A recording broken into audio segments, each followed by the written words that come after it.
नमस्कार दोस्तों, एमएसजी की क्लासेज में आप सभी का स्वागत है। जैसा कि हमने पिछली क्लास में राजस्थान के वाद्य यंत्र टॉपिक का अध्ययन किया था, जिसमें अपन ने राजस्थान के वाद्य यंत्र के प्रकार पढ़े और उनकी डेफिनेशन पढ़ी। राजस्थान के वाद्य यंत्र कितने प्रकार के होते हैं तो याद रखना 4 प्रकार के होते हैं। फर्स्ट है तत्वाद्य यंत्र, सेकंड सुशिर वाद्य यंत्र, थर्ड है अवनद या ताल वाद्य यंत्र, 4 है घन वाद्य यंत्र। जिसमें अपन ने कल तत्वाद्य यंत्र को एक ट्रिक के माध्यम से समझा था, जिसमें ट्रिक थी रावण गुजरी चिड़ू जब तक साई के रब का सुर दो। तो ये याद कर लेना, वैसे मैंने पढ़ा दिया आपको कल। आज स्टार्ट करते हैं अपन सुशिर वाद्य यंत्र। सुशिर वाद्य यंत्र की डेफिनेशन मैंने कल भी बताई थी और आज फिर दोबारा बता रहा हूँ, एक बार रिवाइज करा रहा हूँ। आज पढ़ेंगे अपन यहाँ से सुशिर वाद्य यंत्र। सुशिर वाद्य यंत्र को भी अपन ट्रिक के माध्यम से याद करेंगे। पहले तो ये याद रखना सुशिर वाद्य यंत्र। सुशिर वाद्य यंत्र क्या होता है तो याद रखना, सुशिर वाद्य यंत्र मुंह से फूंक मारने पर स्वरों की उत्पत्ति होती है। कौन सा वाद्य यंत्र कहलाता है? वो सुशिर वाद्य यंत्र कहलाता है। याद रखना, मुंह से फूंक मारने पर जब स्वरों की उत्पत्ति होती है तो सुशिर वाद्य यंत्र कहलाता है। सुशिर वाद्य यंत्र की डेफिनेशन याद हो गई।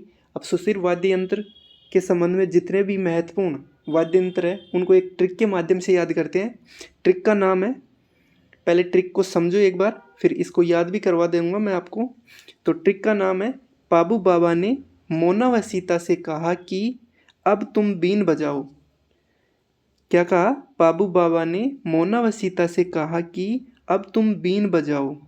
ट्रिक का नाम है, पाबू बाबा ने मोना व सीता से कहा कि अब तुम बीन बजाओ।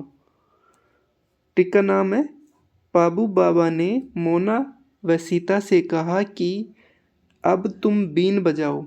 पाबू बाबा के 2 शिष्य थी, एक का नाम था मोना, दूसरी का नाम था सीता। तो मोना और सीता से पाबू बाबा बोलते हैं कि अब तुम बीन बजाओ। तो इसको ऐसे याद रखना है। ट्रिक का नाम क्या है? पाबू बाबा ने मोना व सीता से कहा कि अब तुम बीन बजाओ। तो याद रखना ट्रिक, जिसमें पाक से क्या निकलता है? पा का मतलब क्या है? पा का मतलब याद रखना पावरी, और जिसे पावली भी कहा जाता है। भू से याद रखना भूंगल, रणवेरी। भूंगल का दूसरा नाम क्या आता है? रणबेरी। याद रखना भूंगल का दूसरा नाम क्या है? रणबेरी। बांसुरी, बा का मतलब बांसुरी और बा का मतलब क्या है? बांसुरी, और बा का मतलब क्या है? बाकिया। तो याद रखना ने से याद रखना नड़, ने से याद रखना नड़ वाद्य यंत्र, मो से याद रखना मोरचंग वाद्य यंत्र, और ना से याद रखना नागफणी वाद्य यंत्र। वह साइलेंट रहेगा।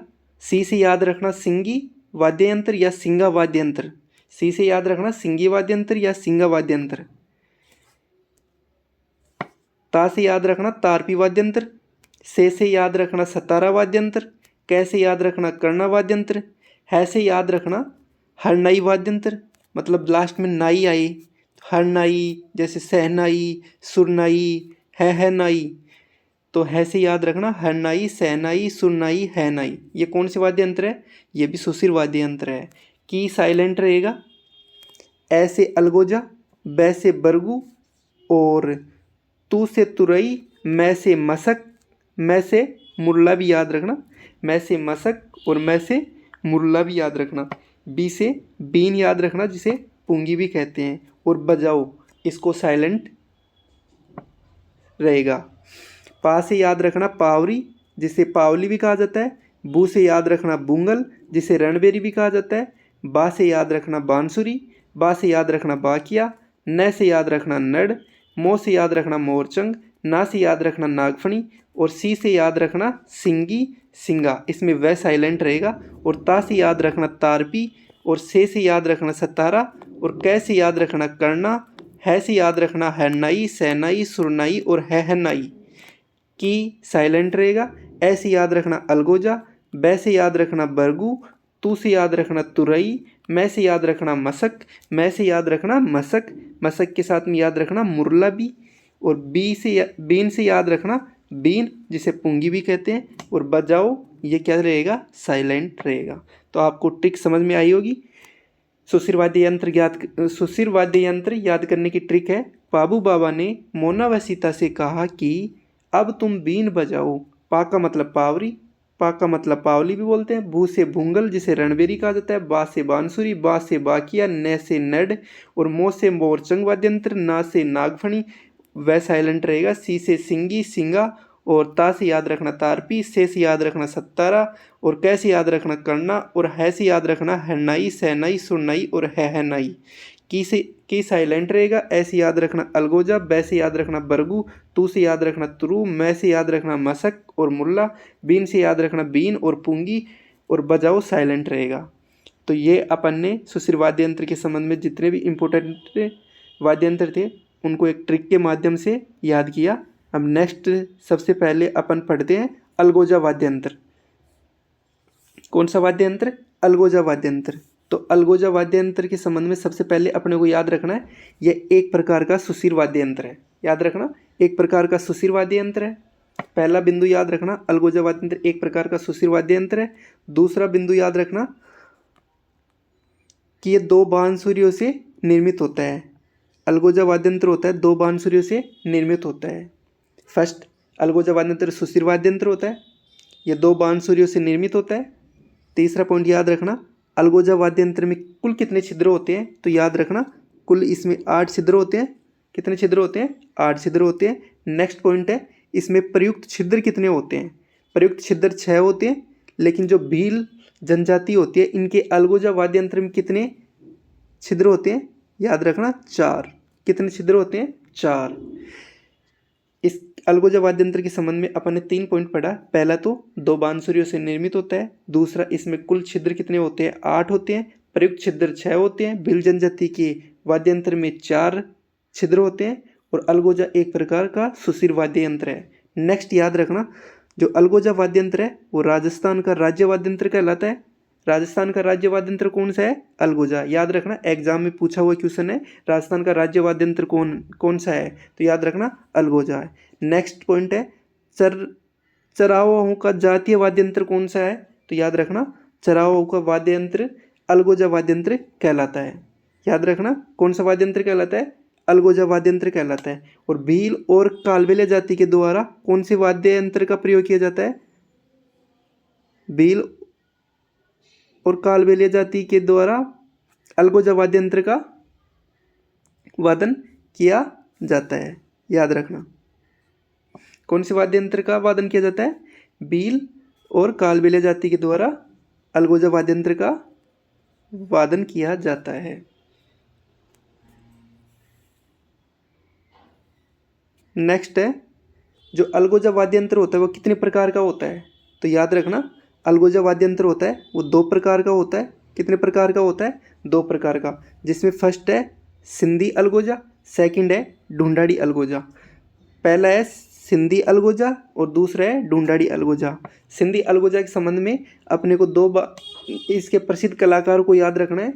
इसके प्रसिद्ध कलाकार कितने हैं, 4। जिसमें फर्स्ट है दो खा बाड़मेर का है, और याकूब खा बादल, याकूब बादल और तंगाराम। जो सिंधी अलगोजा है इसके कितने प्रसिद्ध कलाकार हैं, याद रखना। एक तो फर्स्ट है दोदे खा, जो कहाँ के है, बाड़मेर के, जिन्हें 1982 में दिल्ली में आयोजित खेलों में अलगोजा बजाया था। याद रखना जो सिंधी अलगोजा वाद्य यंत्र है इसका प्रसिद्ध कलाकार कौन है, दोदे खा, कहाँ के है, बाड़मेर के, 1982 में दिल्ली में आयोजित एशियाई खेलों में अलगोजा बजाया था। सेकंड है याकूब, थर्ड है बादल, 4 है तंगाराम। याद रखना सिंधी अलगोजा के संबंध में कितने प्रसिद्ध कलाकार हैं, तो याद रखना 4। पहला है दोदेखा, दूसरा है याकूब, तीसरा है बादल, चौथा है तंगाराम। नेक्स्ट है ढूंढाड़ी अलगोजा। ढूंढाड़ी अलगोजा के संबंध में याद रखना इसके प्रसिद्ध कलाकार कौन है, ढूंढाड़ी अलगोजा के प्रसिद्ध कलाकार कौन है, तो याद रखना रामनाथ चौधरी। कहाँ के है ये, पदमपुरा जयपुर की। ढूंढाड़ी अलगोजा के प्रसिद्ध कलाकार कौन है? रामनाथ चौधरी। कहाँ के है? पदमपुरा जयपुर के। ये नाक से अलगोजा वादन करते हैं। जो रामनाथ चौधरी है नाक से अलगोजा वादन करते हैं, याद रखना। ढूंढाड़ी अलगोजा के प्रसिद्ध कलाकार कौन है? रामनाथ चौधरी है। कहाँ के हैं? पदमपुरा जयपुर के हैं। नाक से अलगोजा वादन कौन करता है? रामनाथ चौधरी, याद रखना। जो अलगोजा वाद्य यंत्र है इसका प्रमुख क्षेत्र कहाँ कहाँ है? ये भी याद रखना। अलगोजा वाद्य यंत्र का प्रमुख क्षेत्र कौन कौन से हैं? याद रखना। 6 जिले में है, जैसलमेर, बाड़मेर, अलवर, भरतपुर, बूंदी और जयपुर। अलगोजा वाद्य यंत्र का प्रमुख क्षेत्र कौन कौन सा है? जैसलमेर, बाड़मेर, अलवर, भरतपुर, बूंदी और जयपुर। याद रखना 6 जिले का नाम याद रखना। जैसलमेर है, बाड़मेर है, अलवर है, भरतपुर है, बूंदी है और जयपुर। ठीक है। नेक्स्ट पॉइंट याद रखना। अलगोजा वाद्य यंत्र पर 2020 में 5 रुपये का डाक टिकट जारी किया गया है। 5 रुपये का डाक टिकट कौन से वाद्य यंत्र पर किया गया है? तो याद रखना अलगोजा वाद्य यंत्र पर 5 रुपये का डाक टिकट जारी कब किया गया है? 2020 में। याद रखना 2020 में अलगोजा पर 5 रुपये का डाक टिकट जारी किया गया है। अपन ने अलगोजा वाद्य यंत्र के संबंध में क्या पढ़ा? सबसे पहले तो अलगोजा वाद्य यंत्र एक प्रकार का सुशिर वाद्य यंत्र है। 2 बांसुरियों से निर्मित होता है। कुल छिद्र 8 होते हैं, प्रयुक्त छिद्र 6 होते हैं। भील जनजाति की अलगोजा वाद्य यंत्र में 4 छिद्र होते हैं। राजस्थान का राज्य वाद्य यंत्र कहते हैं। चरावाहों का जातीय वाद्य यंत्र है। भील और कालबेलिया जातियों द्वारा वादन किया जाता है। अलगोजा वाद्य यंत्र 2 प्रकार का होता है, जिसमें पहला सिंधी अलगोजा है, दूसरा ढूंढाड़ी अलगोजा है। सिंधी अलगोजा के संबंध में प्रसिद्ध कलाकार को ध्यान में रखना है। पहला है दोदे खां बाड़मेर का है, दूसरा याकूब खां, तीसरा बादल, चौथा तंगाराम। ढूंढाड़ी अलगोजा इसके प्रसिद्ध कलाकार है रामनाथ चौधरी। कहाँ के हैं? पदमपुरा जयपुर के। नाक से अलगोजा वादन करते हैं। और जो अलगोजा वाद्य यंत्र है इसका प्रमुख क्षेत्र कहाँ कहाँ है? जैसलमेर, बाड़मेर, अलवर, भरतपुर, बूंदी, जयपुर। और 2020 में अलगोजा पर 5 रुपये का डाक टिकट जारी किया गया है। अलगोजा वाद्य यंत्र के संबंध में ये बिंदु याद रखना। नेक्स्ट आता है शहनाई वाद्य यंत्र। नेक्स्ट कौन सा आता है? शहनाई वाद्य यंत्र। अब शहनाई वाद्य यंत्र के संबंध में सबसे पहले अपने को इसके अन्य नाम याद रखने हैं। शहनाई वाद्य यंत्र के अन्य नाम कौन कौन से हैं? पहला तो इसको शहनाई वाद्य यंत्र को नफीरी भी बोलते हैं और सुंदरी भी बोलते हैं, याद रखना। शहनाई वाद्य यंत्र को नफीरी भी बोलते हैं और सुंदरी भी बोलते हैं। शहनाई वाद्य यंत्र एक प्रकार का सुशिर वाद्य यंत्र है। अब सुशिर वाद्य यंत्रों में सबसे सर्वश्रेष्ठ या सबसे सुरीला वाद्य यंत्र कौन सा है? तो याद रखना शहनाई वाद्य यंत्र। जबकि तत्व वाद्य यंत्रों में सबसे सर्वश्रेष्ठ और सबसे सुरीला कौन सा था? तो वहाँ पे था सारंगी वाद्य यंत्र। और सुशिर वाद्य यंत्रों में कौन सा वाद्य यंत्र है? तो याद रखना शहनाई वाद्य यंत्र। शहनाई वाद्य यंत्र सुशिर वाद्य यंत्रों में सर्वश्रेष्ठ और सबसे सुरीला वाद्य यंत्र है, याद रखना। शहनाई वाद्य यंत्र एक प्रकार का सुशिर वाद्य यंत्र है। यह सुशिर वाद्य यंत्रों में सर्वश्रेष्ठ और सबसे सुरीला वाद्य यंत्र है। इसके अन्य नाम है नफीरी, सुंदरी। और शहनाई वाद्य यंत्र को नक्सासी वाद्य यंत्र भी कहा जाता है। शहनाई वाद्य यंत्र को क्या कहा जाता है? नक्सासी वाद्य यंत्र भी कहा जाता है, याद रखना। शहनाई वाद्य यंत्र को नक्सासी वाद्य यंत्र भी कहा जाता है। जो शहनाई वाद्य यंत्र होता है वो किस लकड़ी से निर्मित होता है? तो याद रखना रोएडा, शीशम, सागवान की लकड़ी से निर्मित होता है। जो शहनाई वाद्य यंत्र है किससे निर्मित होता है? तो याद रखना किससे निर्मित होता है? ये रोएडा, शीशम, सागवान की लकड़ी से निर्मित होता है। जो शहनाई वाद्य यंत्र होता है इसमें कुल कितने छिद्र होते हैं? तो याद रखना कुल छिद्र 8 होते हैं। इसमें शहनाई वाद्य यंत्र में कुल छिद्र कितने होते हैं? 8। शहनाई वाद्य यंत्र की आकृति कैसी होती है? तो याद रखना चिलम की आकृति के समान होता है। जो शहनाई वाद्य यंत्र है किस आकृति का होता है? तो याद रखना चिलम की आकृति के समान होता है। शहनाई वाद्य यंत्र किस क्षेत्र में किसके साथ वादन किया जाता है? तो याद रखना जैसलमेर, बाड़मेर में नगाड़े के साथ शहनाई वाद्य यंत्र बजाया जाता है। इतना याद रखना। शहनाई वाद्य यंत्र नफरी, सुंदरी वाद्य यंत्र कहलाता है। सुशिर वाद्य यंत्रों में सर्वश्रेष्ठ व सबसे सुरीला वाद्य यंत्र नक्सासी वाद्य यंत्र भी कहते हैं। रोएडा, शीशम, सागवान की लकड़ी से निर्मित होता है। कुल छिद्र 8 होते हैं। चिलम की आकृति के समान होता है। किस क्षेत्र में प्रसिद्ध है? जैसलमेर और बाड़मेर में नगाड़े के साथ वादन किया जाता है। नेक्स्ट याद रखना वैवाहिक और मांगलिक अवसरों पर इसका वादन किया जाता है। याद रखना, इस किस अवसर पर बजाया जाता है? वैवाहिक और मांगलिक अवसरों पर इसका वादन किया जाता है। किस अवसर पर किया जाता है? वैवाहिक और मांगलिक अवसर पर इसका वादन किया जाता है। अब जो शहनाई वाद्य यंत्र है, इसके जो प्रसिद्ध कलाकार या प्रमुख कलाकार है, उनका नाम क्या है? तो याद रखना, उनका नाम है उस्ताद बिस्मिल्लाह खां। प्रमुख कलाकार कौन है? उस्ताद बिस्मिल्लाह खां। याद रखना, उस्ताद बिस्मिल्लाह खां। उस्ताद बिस्मिल्लाह खां कौन से वाद्य यंत्र के प्रसिद्ध कलाकार है? तो याद रखना, शहनाई वाद्य यंत्र के प्रसिद्ध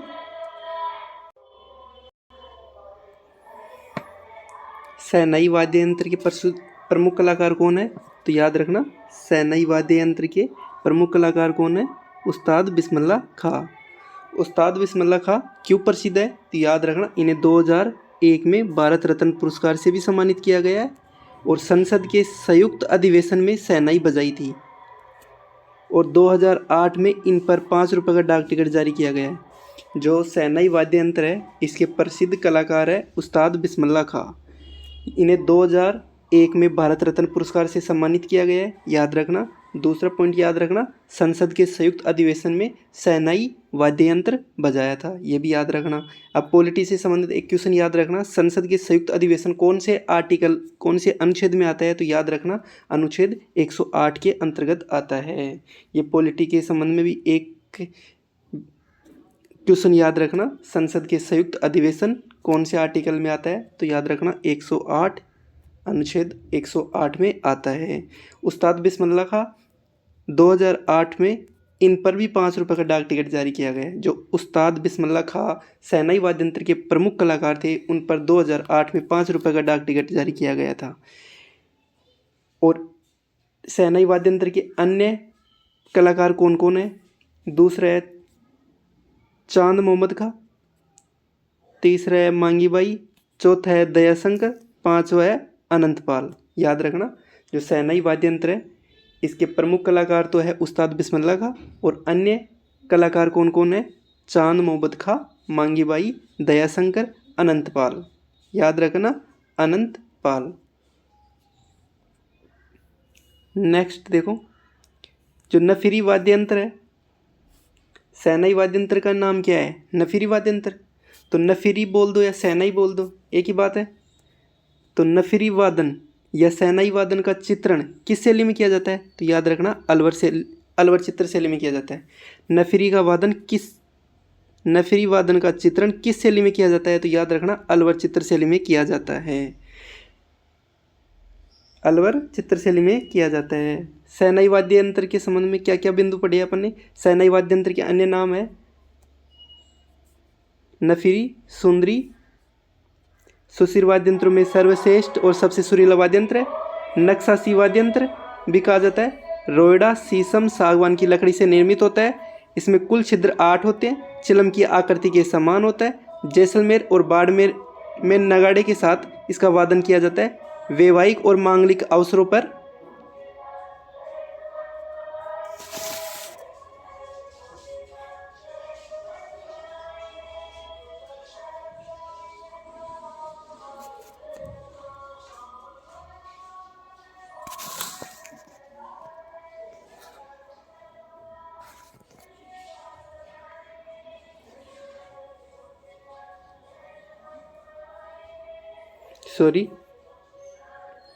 शहनाई वाद्य यंत्र पढ़ रहे थे अपन। शहनाई वाद्य यंत्र के अन्य नाम नफीरी, सुंदरी और इसे सुशीर वाद्य यंत्र में सर्वश्रेष्ठ और से सबसे सुरीला वाद्य यंत्र भी कहते हैं। इसे नक्सासी वाद्य यंत्र भी कहते हैं। रोयडा शीशम सागवान की लकड़ी से निर्मित होता है। कुल छिद्र कितने होते हैं? इसमें 8 होते हैं। याद रखना, चिलम की आकृति के समान होता है। जैसलमेर और बाड़मेर में नगाड़े के साथ वादन किया जाता है। वैवाहिक और मांगलिक अवसर पर इसका वादन किया जाता है। प्रमुख कलाकार कितने होते हैं? 4, जिसमें फर्स्ट प्रमुख कलाकार कौन सा है? उस्ताद बिस्मिल्लाह खां, जिन्हें 2001 में भारत रत्न पुरस्कार से सम्मानित किया गया है। दूसरा बिंदु याद रखना, संसद के संयुक्त अधिवेशन में शहनाई बजाई थी, अनुच्छेद 108 के अंतर्गत आता है। 2008 में इन पर 5 रुपये का डाक टिकट जारी किया गया है, यह भी याद रखना। अन्य कलाकार कौन कौन से हैं? चांद मोहम्मद खां और मांगी बाई, दयाशंकर और अनंतपाल। और नफीरी वादन का चित्रण किस शैली में किया जाता है? तो याद रखना, अलवर चित्र शैली में। याद अलवर चित्रशैली में किया गया है, ये याद रखना इंपॉर्टेंट है। नफरी का वादन किस चित्रशैली में किया गया है, तो याद रखना अलवर चित्रशैली में किया गया है। नेक्स्ट वाद्य यंत्र है मोरचंग वाद्य यंत्र।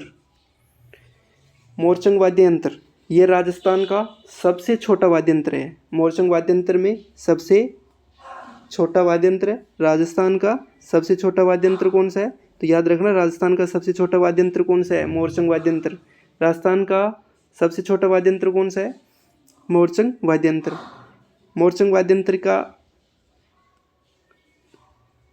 मोरचंग वाद्य यंत्र राजस्थान का सबसे छोटा वाद्य यंत्र है। नेक्स्ट पॉइंट है यूरोप के जूज हार्प वाद्य यंत्र के समान इसकी आकृति होती है। याद रखना यूरोप के जूज हार्प वाद्य यंत्र के समान इसकी आकृति होती है। नेक्स्ट पॉइंट याद रखना राजस्थान का जयूप हार्प भी कहा जाता है मोरचंग वाद्य यंत्र को।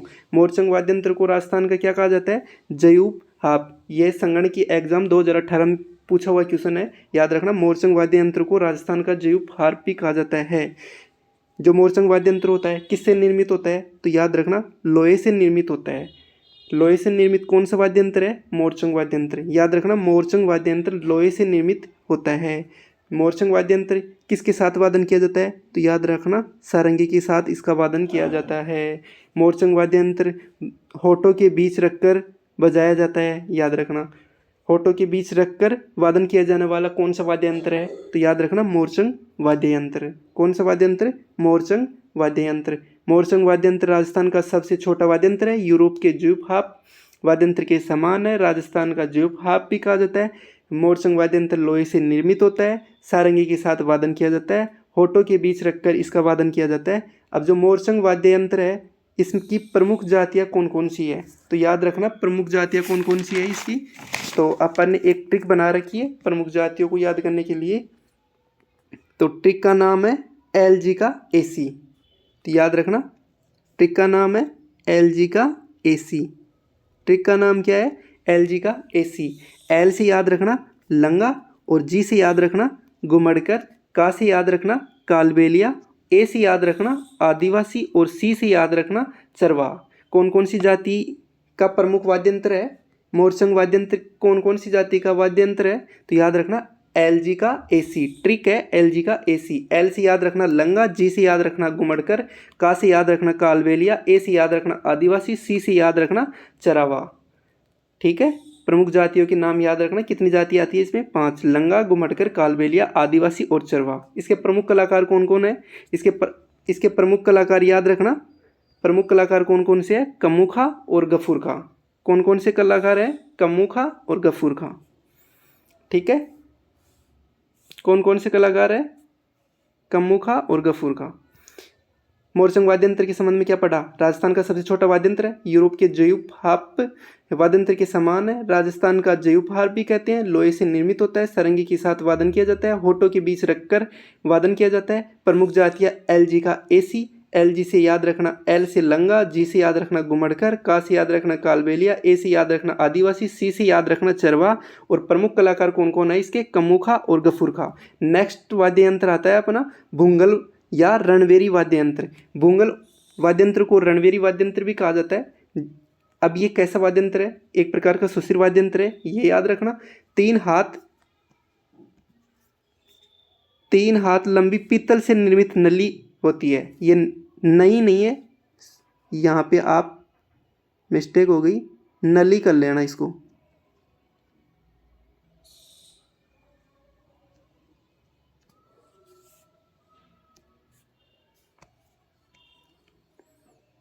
नई की जगह पे क्या करने ला, नली कर लेना इसको।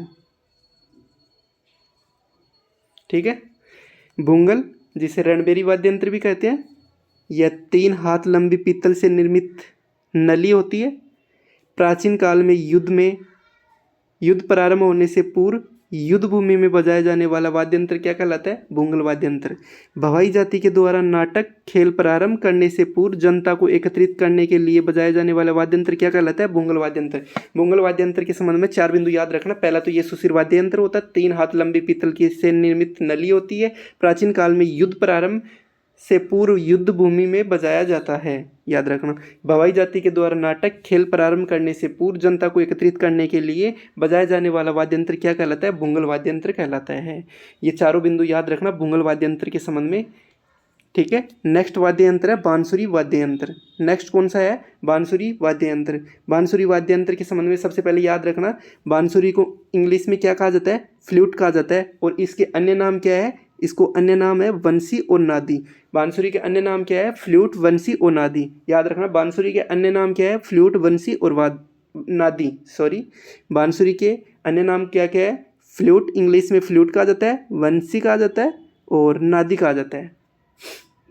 जो बांसुरी वाद्य यंत्र है किसका वाद्य यंत्र है? तो याद रखना भगवान श्री कृष्ण का वाद्य यंत्र क्या कहलाता है? बांसुरी। बांसुरी किसका वाद्य यंत्र है? भगवान श्री कृष्ण का वाद्य यंत्र क्या कहलाता है? बांसुरी। तो याद रखना बांसुरी भगवान श्री कृष्ण का वाद्य यंत्र है। वर्तमान में इसे शास्त्रीय संगीत में भी प्रयोग किया जाता है। जो बांसुरी का प्रयोग वर्तमान में शास्त्रीय संगीत में भी किया जाता है। याद रखना, शास्त्रीय संगीत में भी प्रयुक्त बांसुरी का प्रयोग किया जाता है। जो बांसुरी होती है इसमें कुल कितने छिद्र होते हैं? तो याद रखना बांसुरी में कुल 7 छिद्र होते हैं। बांसुरी में कुल कितने छिद्र होते हैं? 7। यदि 6 छिद्र वाली बांसुरी है तो वो क्या कहलाएगी? तो याद रखना वो रोला कहलाएगी। और यदि 5 छिद्र वाली बांसुरी है तो वो क्या कहलाएगी? तो याद रखना वो पावला कहलाएगी। बांसुरी को फ्लूट, वंशी, नादी कहा जाता है। भगवान श्री कृष्ण का वाद्य यंत्र है। वर्तमान में शास्त्रीय संगीत में प्रयोग किया गया है। कुल छिद्र कितने होते हैं बांसुरी में? तो याद रखना बांसुरी में कुल छिद्र 7 होते हैं। यदि 6 छिद्र वाली बांसुरी है तो उसे रोला कहा जाता है। और 5 छिद्र वाली बांसुरी है तो उसे क्या कहा जाता है? पावला कहा जाता है। इसके प्रमुख कलाकार याद रखना, इसके प्रमुख कलाकार तो एक ही है, हरिप्रसाद चौरासिया। मुख्य कलाकार तो कौन है? हरिप्रसाद चौरासिया। और वैसे इसके 5 कलाकार हैं तो पांचों का नाम याद रखना, लेकिन मुख्य रूप से हरिप्रसाद चौरासिया को याद रखना। एग्जाम में पूछा हुआ क्वेश्चन है बांसुरी के प्रमुख कलाकार का क्या नाम है? हरिप्रसाद चौरासिया। फर्स्ट है प्रमुख कलाकार कौन कौन है इसका? फर्स्ट है हरिप्रसाद चौरासिया, सेकंड है राकेश चौरासिया, थर्ड है पन्नालाल घोष, 4 है भास्कर गोस्वामी, 5वां है सूरज नारायण पुरोहित। 5वां कौन सा है? सूरज नारायण पुरोहित। याद रखना बांसुरी के संबंध में ये 5 बिंदु याद रखना। पहला तो भगवान श्री कृष्ण का वाद्य यंत्र, वर्तमान में शास्त्रीय संगीत में प्रयोग, कुल छिद्र कितने होते हैं? 7। 6 छिद्र वाली बांसुरी रोला कहलाती है, 5 छिद्र वाली बांसुरी पावला कहलाती है। प्रमुख कलाकार हरिप्रसाद चौरासिया, राकेश चौरासिया, पन्नालाल घोष, भास्कर स्वामी, सूरज नारायण पुरोहित। बांसुरी के संबंध में ये बिंदु याद रखना, इंपॉर्टेंट है, पूछा जाता है इनमें से क्वेश्चन। प्रमुख कलाकार को याद रखना, हरिप्रसाद चौरासिया, राकेश चौरासिया, पन्नालाल घोष, भास्कर गोस्वामी, सूरज नारायण पुरोहित। नेक्स्ट वाद्य यंत्र आता है अपना, नेक्स्ट वाद्य यंत्र आता है सतारा वाद्य यंत्र। नेक्स्ट वाद्य यंत्र कौन सा है? सतारा वाद्य यंत्र। सतारा वाद्य यंत्र, सतारा वाद्य यंत्र के संबंध में क्या ध्यान रखना? सबसे पहले जो सतारा वाद्य यंत्र होता है इसका अन्य नाम क्या है? तो याद रखना इसका अन्य नाम है टोटो भी कहा जाता है। जो सतारा वाद्य यंत्र होता है वो किसका मिश्रित रूप होता है? आरपीएससी के द्वारा पूछा हुआ क्वेश्चन है, सतारा वाद्य यंत्र किसका मिश्रित रूप है? तो किसका मिश्रित रूप होता है? तो याद रखना अलगोजा, बांसुरी, शहनाई का मिश्रित रूप कौन सा वाद्य यंत्र कहलाता है? सतारा वाद्य यंत्र कहलाता है। सतारा वाद्य यंत्र को टोटा वाद्य यंत्र भी कहते हैं। अलगोजा, बांसुरी, शहनाई का मिश्रित रूप कौन सा वाद्य यंत्र कहलाता है? याद रखना सतारा वाद्य यंत्र कहलाता है। 6 छिद्रों वाली 2 बांसुरियों से निर्मित वाद्य यंत्र कौन सा कहलाता है? तो याद रखना 6 छिद्रों वाली 2 बांसुरियों से निर्मित कौन सा वाद्य यंत्र है? तो याद रखना सतारा वाद्य यंत्र, जिसे टोटो वाद्य यंत्र भी कहा जाता है। यदि समान लंबाई वाली बांसुरियां हैं तो वो क्या कहलाती है? पावा जोड़ी। पावा जोड़ी क्या होती है? समान लंबाई वाली बांसुरियां क्या कहलाती है? पावा जोड़ी। और डोडा जोड़ी क्या कहलाती है? डोडा जोड़ी। असमान लंबाई वाली बांसुरियां क्या कहलाती है? डोडा जोड़ी कहलाती है। याद रखना सतारा वाद्य यंत्र को टोटा वाद्य यंत्र कहा जाता है। ये किसका मिश्रित रूप है? अलगोजा, बांसुरी, शहनाई का मिश्रित रूप है। 6 छिद्रों वाली 2 बांसुरियों से निर्मित वाद्य यंत्र कौन सा है? तो याद रखना सतारा वाद्य यंत्र है। समान लंबाई वाली बांसुरियां क्या कहलाती है? तो पावा जोड़ी कहलाती है। असमान लंबाई वाली बांसुरियां क्या कहलाती है? डोडा जोड़ी कहलाती है। जो सतारा वाद्य यंत्र है इसके प्रमुख कलाकार कौन है? मोइनुद्दीन खान। याद रखना प्रमुख कलाकार कौन है? मोइनुद्दीन खान। अब जो 17 वाद्य यंत्र है किस क्षेत्र में और किस जाति के द्वारा वादन किया जाता है, तो याद रखना जैसलमेर और बाड़मेर क्षेत्र में लंगा, मांगणियार और मेघवाल जाति के द्वारा इसका वादन किया जाता है। मेघवाल जाति के द्वारा इसका वादन किया जाता है। जैसलमेर, बाड़मेर, लंगा, मांगणियार और मेघवाल जाति के द्वारा इसका वादन किया जाता है। 17 वाद्य यंत्र के संबंध में ये 6 पॉइंट आपको याद रखना। पहला तो अलगोजा बांसुरी शहनाई का मिश्रित रूप है। छह छिद्रों वाली 2 बांसुरी से निर्मित होता है। समान लंबाई वाली बांसुरी पावा जोड़ी, असमान लंबाई वाली बांसुरी डोडा जोड़ी। प्रमुख कलाकार मोइनी दीन खान। जैसलमेर और बाड़मेर में लंगा और मांगणियार मेघवाल जाति के द्वारा इसका वादन किया जाता है। नेक्स्ट वाद्य यंत्र अपने पास आ जाता है सुन्नई वाद्य यंत्र। सुन्नई वाद्य यंत्र के संबंध में सबसे पहले याद रखना है कि यह पीतल से निर्मित शहनाई के समान वाद्य यंत्र है। पीतल से निर्मित शहनाई के समान वाद्य यंत्र कौन सा है, सुन्नई वाद्य यंत्र। पीतल से निर्मित शहनाई के समान वाद्य यंत्र कौन सा है, सुन्नई वाद्य यंत्र। नेक्स्ट याद रखना सुन्नई वाद्य यंत्र किस क्षेत्र में और किस जाति के द्वारा वादन किया जाता है, तो याद रखना जैसलमेर और बाड़मेर में लंगा, मांगणियार और डोली जाति के द्वारा इसका वादन किया जाता है। याद रखना सुन्नई वाद्य यंत्र जैसलमेर बाड़मेर क्षेत्र में लंगा, मांगणियार और डोली जाति के द्वारा वादन किया जाता है। दोनों बिंदुओं को याद रखना, इंपॉर्टेंट क्वेश्चन है, एग्जाम में पूछा जाता है। जैसलमेर बाड़मेर में लंगा और मांगणियार और डोली जाति के द्वारा कौन सा वाद्य यंत्र बजाया जाता है, तो याद रखना सुन्नई वाद्य यंत्र बजाया जाता है। सुन्नई वाद्य यंत्र होता है। नेक्स्ट बिंदु याद रखना सुन्नई वाद्य यंत्र किससे बना हुआ होता है, तो याद रखना शीशम, सागवान की वृक्ष की लकड़ी की परत चढ़ाई जाती है। जो सुन्नई वाद्य यंत्र होता है उस पर शीशम, सागवान वृक्ष की लकड़ी की परत चढ़ाई जाती है। नेक्स्ट याद रखना प्रमुख कलाकार। प्रमुख कलाकार में कौन कौन आएंगे, तो याद रखना इसका एक ही प्रमुख कलाकार है जिसका नाम है पेपे खा। याद रखना इसके प्रमुख कलाकार का क्या नाम है, पेपे खा मांगणियार। सुन्नई वाद्य यंत्र के प्रमुख कलाकार कौन है, पेपे खा मांगणियार, जिसे सुन्नई का जादूगर भी कहते हैं। सुन्नई का जादूगर किसे कहा जाता है, पेपे खा मांगणियार को। जो पेपे खा मांगणियार है इनके गुरु का नाम क्या है, इनके गुरु का नाम है सदीक खा मांगणियार, जिसे खड़ताल का जादूगर कहते हैं। याद रखना इंपॉर्टेंट क्वेश्चन है, एग्जाम में पूछा जाता है पेपे खा मांगणियार के गुरु का नाम क्या है, तो याद रखना सदीक खा मांगणियार। इन्हें खड़ताल का जादूगर भी कहा जाता है। याद रखना पेपे खा मांगणियार को तो सुरनाई का जादूगर कहा जाता है और सदीक खा मांगणियार को खड़ताल का जादूगर कहा जाता है। दोनों को याद रखना, इंपॉर्टेंट क्वेश्चन है, एग्जाम में पूछा जाता है। सुन्नई वाद्य यंत्र पीतल से निर्मित शहनाई के समान वाद्य यंत्र है। जैसलमेर बाड़मेर में लंगा और मांगणियार और डोली जाति के द्वारा वादन किया जाता है।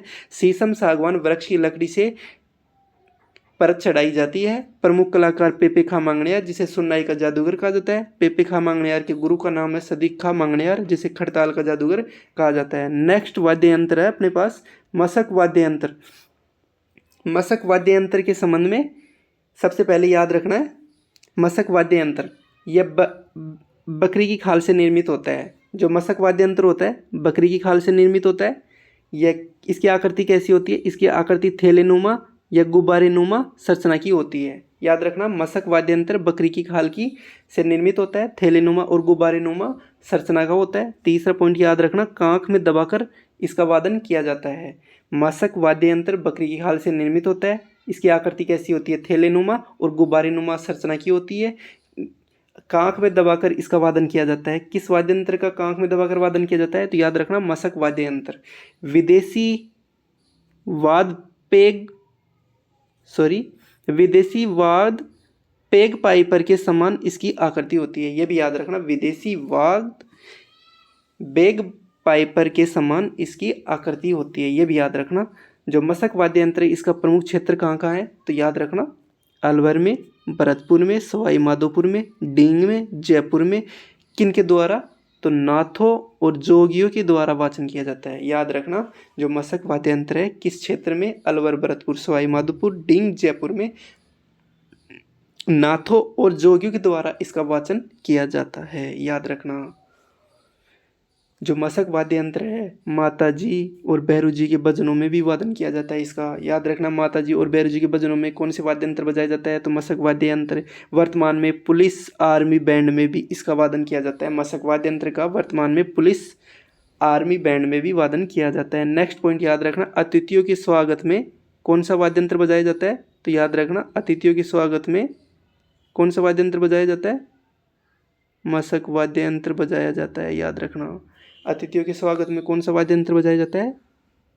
मशक वाद्य यंत्र बजाया जाता है। मशक वाद्य यंत्र के संबंध में क्या क्या याद रखना है?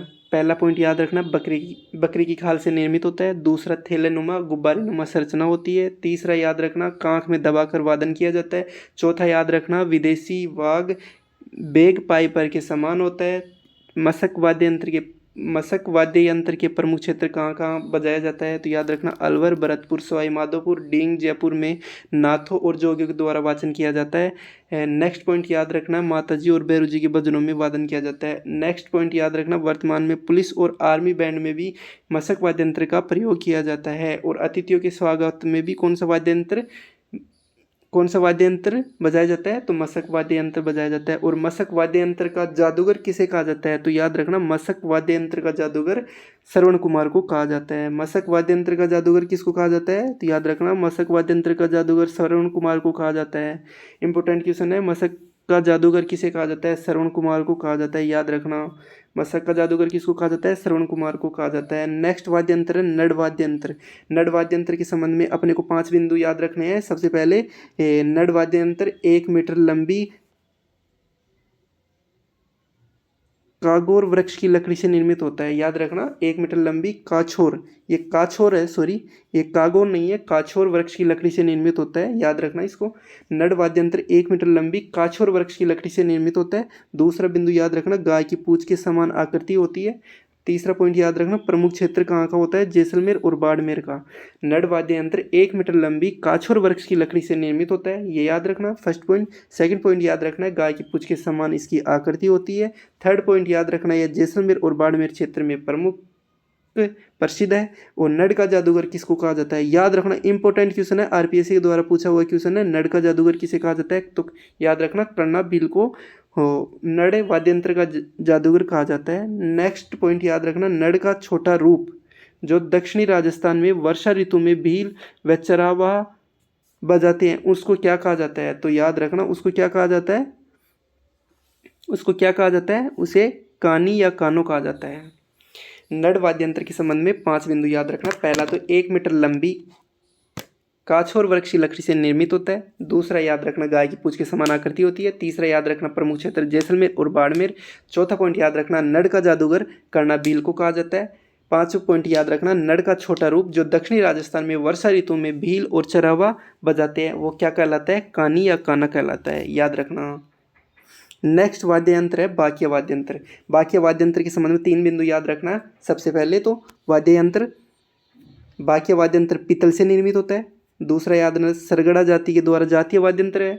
किस जाति का जातीय वाद्य यंत्र है? तो याद रखना, सरगड़ा जाति का जातीय वाद्य यंत्र है। तीसरा पॉइंट याद रखना, गैर नृत्य करते समय ढोल और थाली के साथ बजाया जाता है। बाक्य वाद्य यंत्र पीतल से निर्मित होता है, सरगड़ा जाति का जातीय वाद्य यंत्र है, गैर नृत्य करते समय ढोल और थाली के साथ बजाया जाने वाला वाद्य यंत्र है। इसके संबंध में 3 बिंदु याद रखना, इंपोर्टेंट है। नेक्स्ट वाद्य यंत्र है नागफली वाद्य यंत्र। नागफणी वाद्य यंत्र के संबंध में 3 बिंदु याद रखना है।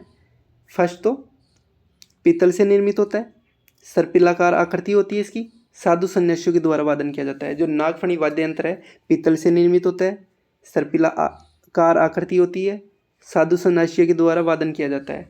नागफणी से संबंधित 3 बिंदुओं को याद रखना, पीतल से निर्मित होता है, सर्पिलाकार आकृति का होता है, साधु सन्यासियों के द्वारा बजाया जाता है। नेक्स्ट वाद्य यंत्र है बीन, जिसे पुंगी भी कहते हैं।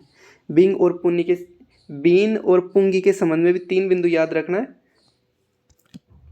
पहला है कालबेलिया जाति का वाद्य यंत्र। दूसरा याद रखना है सांप को मोहित करने की क्षमता। कौन से वाद्य यंत्र में होती है? बीन या पुंगी वाद्य यंत्र में। पुंगी का परिष्कृत रूप जिसे मानसुरी, टोकी, अगोरा भी कहा जाता है। पुंगी का परिष्कृत रूप जिसे मानसुरी, टाकी और अंगोरा भी कहा जाता है। याद रखना, पुंगी का परिष्कृत रूप क्या कहलाता है? तो याद रखना, मानसुरी, टाकी और अंगोरा भी कहा जाता है। मानसुरी, टाकी, अंगोरा भी कहा जाता है। नेक्स्ट वाद्य यंत्र है तारपी वाद्य यंत्र। नेक्स्ट वाद्य यंत्र कौन सा है? तारपी वाद्य यंत्र। तारपी वाद्य यंत्र के संबंध में 3 बिंदु याद रखना है। पहला है कथोड़ी जनजाति का वाद्य यंत्र। तारपीय वाद्य यंत्र किस जाति का वाद्य यंत्र है? तो याद रखना कथोड़ी जनजाति का वाद्य यंत्र है। गुजरात के वाद्य यंत्र पावरी के समान तारपीय वाद्य यंत्र है। तारपीय वाद्य यंत्र कथोड़ी जनजाति का वाद्य यंत्र है।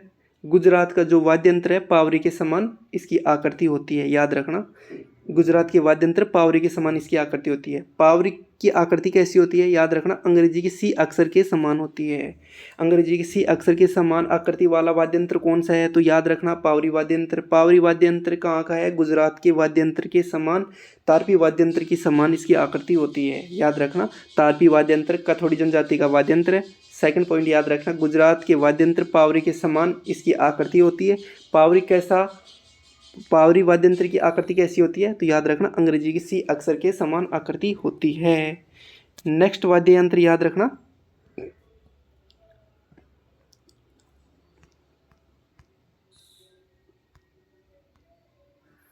नेक्स्ट वाद्य यंत्र तुरई वाद्य यंत्र।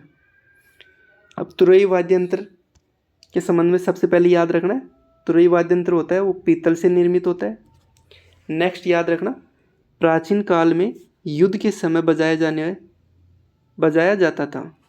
तुरई वाद्य यंत्र पीतल से निर्मित होता है, प्राचीन काल में युद्ध के समय बजाया जाता था।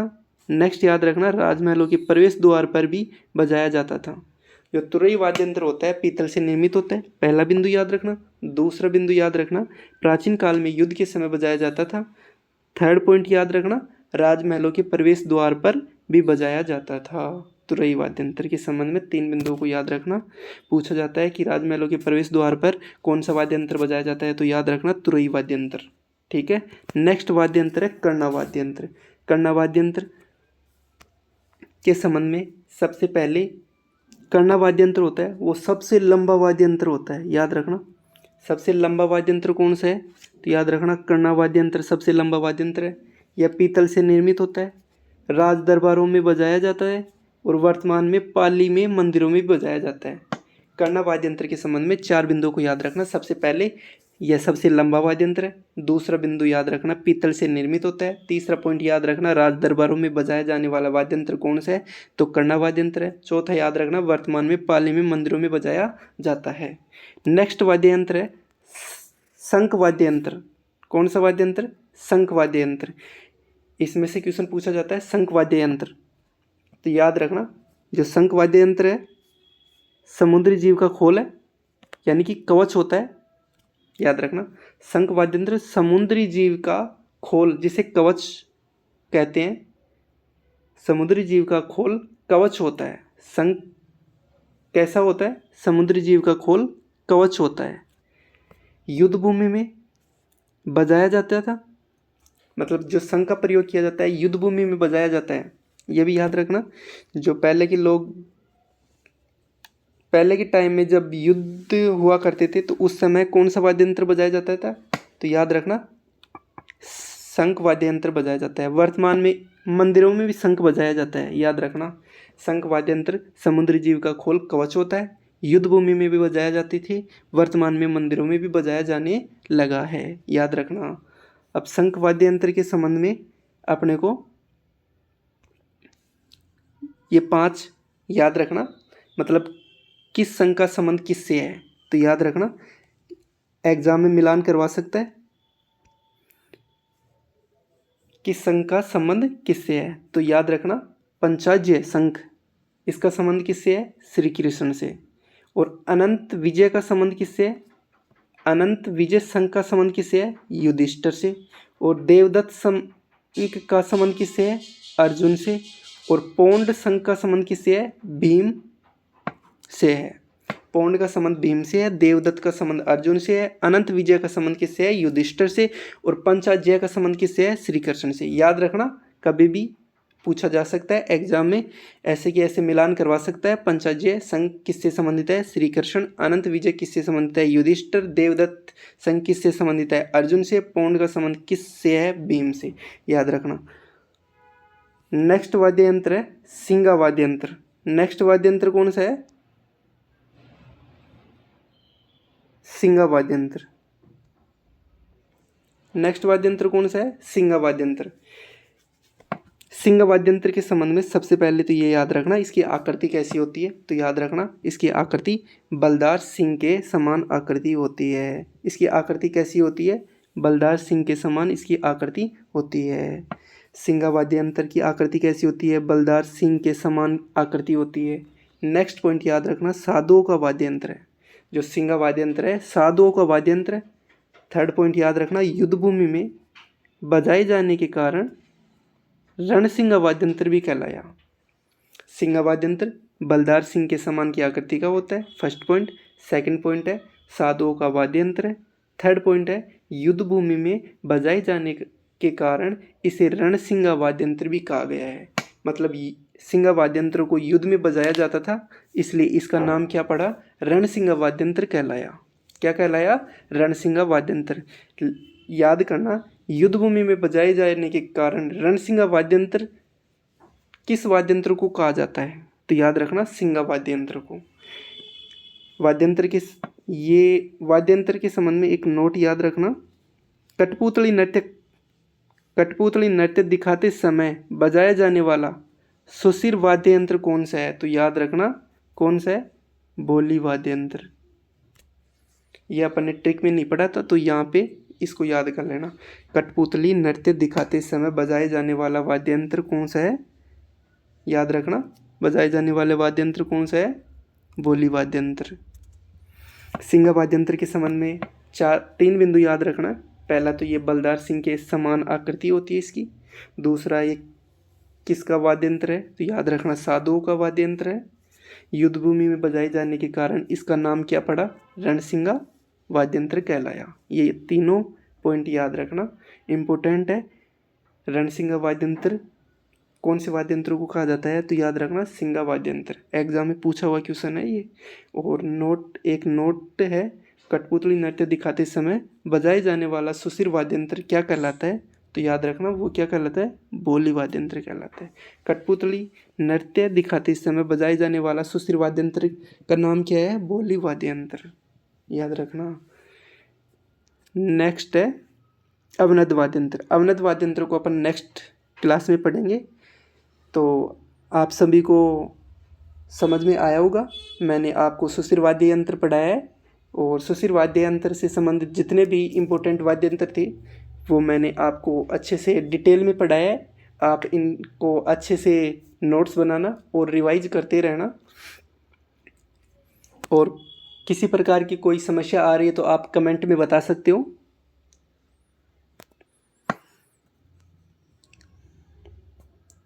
मैंने पूरी कोशिश की है कि आपको अच्छा कंटेंट उपलब्ध कराने की। मैं उम्मीद करता हूँ कि जो मैं आपको कंटेंट उपलब्ध करा रहा हूँ, आप जब एग्ज़ाम हॉल में बैठोगे तो आपको लगेगा कि जो सर ने जो हमें कंटेंट उपलब्ध कराया है वो बहुत अच्छा कंटेंट है। इस कंटेंट से आप क्वेश्चन को आसानी से अटेम्प्ट कर लोगे, ऐसा मैं उम्मीद करता हूँ कि आप कंटेंट को अच्छे से रीड करना और पढ़ाई करते रहना, रिवाइज करते रहना एग्ज़ाम तक। ठीक है, तो अवनद वाद्य यंत्र अपन कल पढ़ेंगे। आज तक इतना ही है सुशिर वाद्य यंत्र। आप सभी को धन्यवाद। ठीक है, ओके।